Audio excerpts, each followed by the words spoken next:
सुबह के ठीक 7:15 हो रहे थे और अल्काट्राज जेल में सब कुछ हमेशा की तरह शांत लग रहा था। रोज की तरह गार्ड्स अपनी ड्यूटी पर निकलते हैं और कैदियों की गिनती शुरू करते हैं। लेकिन जब वे बी ब्लॉक की सेल नंबर 138, 150 और 154 के सामने पहुंचते हैं तो उन्हें कुछ अजीब महसूस होता है। अंदर सन्नाटा पसरा हुआ था और तीनों कैदी अपने बिस्तरों पर चादर ओढ़े गहरी नींद में लेटे हुए दिख रहे थे। जब आवाज देने पर भी कोई हलचल नहीं हुई तो शक होने पर गार्ड ने जेल की विंडो से अंदर हाथ डाला और तकिए को हिलाया। उसी पल एक खौफनाक मंजर सामने आया। बिस्तर पर लेटा वो इंसान नहीं बल्कि एक नकली सिर था जो लुढ़क कर फर्श पर जा गिरा और टूट गया। उस एक पल में गार्ड्स के पैरों तले जमीन खिसक गई, क्योंकि उन्हें समझ आ गया था कि कैदी फरार हो चुके हैं। वो भी उस जेल से जिसे द रॉक कहा जाता था, जहां से भागना नामुमकिन माना जाता था। मगर इस बार सबसे हैरान कर देने वाली बात तो ये थी कि जेल अथॉरिटी को भनक तक नहीं लगी और ये कैदी 10 घंटे पहले ही वहां से गायब हो चुके थे। आखिर इतनी टाइट सिक्योरिटी और चारों तरफ फैले जानलेवा ठंडे समुद्र के बावजूद उन्होंने यह सब कैसे किया? और वो ऐसा क्या प्लान था जिसके आगे दुनिया की सबसे बड़ी एजेंसी FBI ने भी हार मान ली और इस केस से अपने हाथ खड़े कर दिए?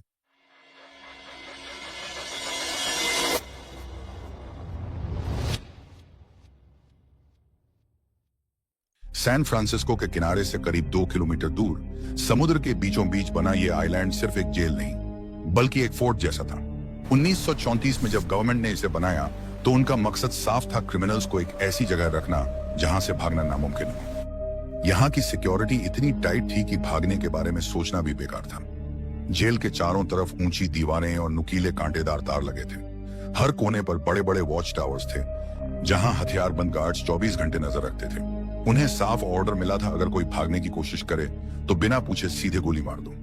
यहाँ हर 3 कैदी पर एक गार्ड तैनात था और दिन भर में 12 बार कैदियों की गिनती होती थी। लेकिन सबसे बड़ी रुकावट कोई गार्ड या दीवार नहीं थी बल्कि वो ठंडा समुद्र था जिसने जेल को चारों तरफ से घेर रखा था। पानी इतना ठंडा होता था कि गिरने के कुछ ही मिनटों में इंसान का शरीर जम जाए और तेज लहरें उसे बहा ले जाएं। यहाँ आने वाले हर कैदी को बस यही लगता था कि इस जेल से बाहर निकलने का कोई रास्ता नहीं है।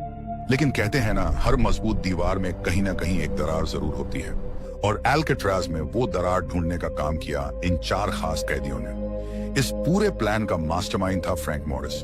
ये कोई आम चोर नहीं था। इसका IQ 133 था, जो दुनिया के सबसे होशियार लोगों में गिना जाता है, और वो जेल से भागने में एक्सपर्ट था। जब उसे जनवरी 1960 में यहाँ लाया गया तो उसने डरने के बजाय इस जेल को एक पजल की तरह देखा जिसे सॉल्व करना था। उसका साथ देने के लिए थे 2 भाई जॉन और क्लैरेंस एंगलिन। ये बैंक लूटने के इल्जाम में पकड़े गए थे। इन्हें भी यहाँ इसलिए शिफ्ट किया गया था क्योंकि इन्होंने अटलांटा जेल से भागने की कोशिश की थी। चौथा साथी था एलन वेस्ट, जिसे भी बार बार भागने की आदत की वजह से ही यहाँ लाया गया था। वो जेल में मेंटेनेंस का काम करता था, इसलिए उसे जेल के कोने कोने की खबर थी। उसी ने इन्हें बताया था कि छत पर जाने वाले वेंटिलेशन शाफ्ट का पंखा हटाया जा चुका है। बस फिर क्या था, ब्लॉक बी में इन चारों ने मिलकर दुनिया का सबसे खतरनाक एस्केप प्लान बनाना शुरू कर दिया। उनका प्लान सिंपल था कि अपनी अपनी सेल के छेद से निकलकर वे दीवार के पीछे वाले यूटिलिटी कॉरिडोर में पहुंचेंगे। वहां से पाइप्स के सहारे 30 फीट ऊपर चढ़कर वे छत तक पहुंचेंगे। वेंटिलेशन को तोड़कर छत पर आएंगे और फिर पाइप के सहारे 50 फीट नीचे जमीन पर उतरेंगे। इसके बाद उन्हें 2 बड़ी कांटेदार तार पार करके समुद्र किनारे पहुंचना था। उनका टारगेट सीधे सैन फ्रांसिस्को शहर नहीं बल्कि पास ही मौजूद एंगल आइलैंड था, ताकि वो तेज बहाव से बच सकें और फिर वहां से गाड़ी चुराकर भाग सकें। लेकिन पानी में उतरने के लिए नाव चाहिए थी। इसके लिए उन्होंने जेल में इधर उधर से करीब 50 रेनकोट इकट्ठा किए। ये कोट रबर और कैनवास के बने होते थे। उन्होंने अपनी सेल में मौजूद गर्म भाप के पाइप्स की गर्मी का इस्तेमाल करके इन कोट्स को आपस में चिपका दिया। उन्होंने रबर को पिघलाकर ऐसे सील कर दिया कि जोड़ एकदम पक्के हो गए और नाव वाटरप्रूफ बन गई। इस तरह उन्होंने एक 6 बाय 14 फुट की मजबूत रबर की नाव और अपने लिए लाइफ जैकेट्स तैयार कर ली। अब सबसे बड़ा सवाल था कि इस नाव में हवा कैसे भरी जाए। यहाँ उन्होंने अपना सबसे शातिर दिमाग लगाया।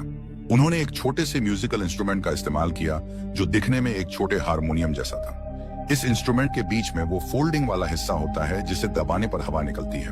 उन्होंने उस बाजे के अंदर से वो सारी पट्टियां निकाल दी जो आवाज करती थी, जिससे बस वो हिस्सा बच जाए जिससे दबाने पर हवा निकलती है। अब वो बाजा सिर्फ एक हवा फेंकने वाला डिब्बा बन गया था। उन्होंने उसे एक पाइप के जरिए अपनी नाव से जोड़ दिया। जैसे ही वो उस बाजे को हाथों से खोलते और बंद करते, वो बिल्कुल एक एयर पंप की तरह काम करने लगा। इसी जुगाड़ से उन्होंने बिना मुंह लगाए उस बड़ी सी राफ्ट को फुलाने का इंतजाम कर लिया था। अब आखिरी तैयारी थी गार्ड्स को धोखा देने की। उन्हें पता था कि अगर गार्ड्स ने रात को देख लिया कि बिस्तर खाली है तो तुरंत सायरन बज जाएगा। इससे बचने के लिए उन्होंने साबुन, टॉयलेट पेपर और कंक्रीट की धूल को मिलाकर डमी हेड्स बनाए। उन्हें बिल्कुल असली दिखाने के लिए उन्होंने जेल की आर्ट किट से स्किन कलर का पेंट किया और सबसे जरूरी चीज, उन्होंने जेल की नाई की दुकान के फर्श से असली बाल उठाए और बहुत बारीकी से इन पुतलों पर चिपका दिए। सब कुछ तैयार था। नाव और डमी हेड्स तो तैयार हो गए थे, लेकिन इन सब का कोई फायदा नहीं था अगर वो अपनी सेल की उस मजबूत दीवार को पार न कर पाते। और यहीं पर शुरू हुआ उनकी मेहनत का असली खेल। दीवार तोड़ने के लिए उन्होंने सबसे पहले मेस हॉल से खाने वाले चम्मच चुराना शुरू किया। उन्होंने चम्मच के हैंडल को जमीन पर घिस घिस कर उसे एक तीखी छेनी में बदल दिया। लेकिन कंक्रीट की दीवार सिर्फ चम्मच से काटना सालों का काम था।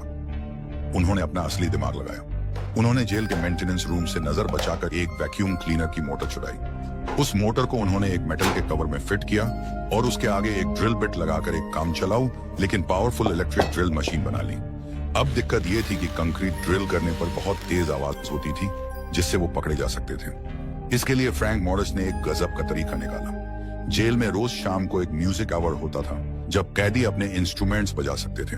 जब भी फ्रैंक अपना अकॉर्डियन जोर जोर से बजाना शुरू करता, ठीक उसी वक्त बाकी तीनों अपनी ड्रिल मशीन चालू कर देते। संगीत के उस शोर में ड्रिल की आवाज दब जाती थी। खुदाई करने के बाद दीवार में जो बड़ा छेद बनता था, उसे छिपाने के लिए उन्होंने कार्डबोर्ड की एक नकली जाली बनाई और उसे पेंट करके बिल्कुल लोहे जैसा रंग दिया। दिन में वो इस नकली जाली को लगा देते थे ताकि गार्ड्स को कुछ पता न चले, और जो मलबा निकलता था उसे वे अपनी पैंट की जेब में भरकर चुपचाप जेल के बाहर सैर करते वक्त मैदान में धीरे धीरे गिरा देते थे। इस तरह महीनों तक वो दीवार खोदते रहे और ठीक दीवार के पीछे मौजूद उस अंधेरे यूटिलिटी कॉरिडोर में अपना रास्ता बनाते रहे।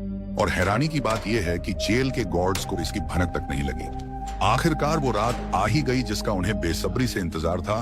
11 जून 1962 रात के करीब 9:30 बजे जैसे ही जेल की लाइट्स बंद हुई, उन्होंने अपना प्लान शुरू कर दिया। सबसे पहले उन्होंने अपने बिस्तरों पर वो डमी हेड्स रख दिए और उन्हें चादर से ऐसे ढक दिया जैसे कोई गहरी नींद में सो रहा हो। फ्रैंक मॉरिस और एंगलिन ब्रदर्स ने अपनी सेल की जाली हटाई और बहुत आसानी से उस छेद से निकलकर पीछे वाले अंधेरे कॉरिडोर में आ गए। सब कुछ बिल्कुल सही चल रहा था, लेकिन तभी एक बहुत बड़ी गड़बड़ हो गई।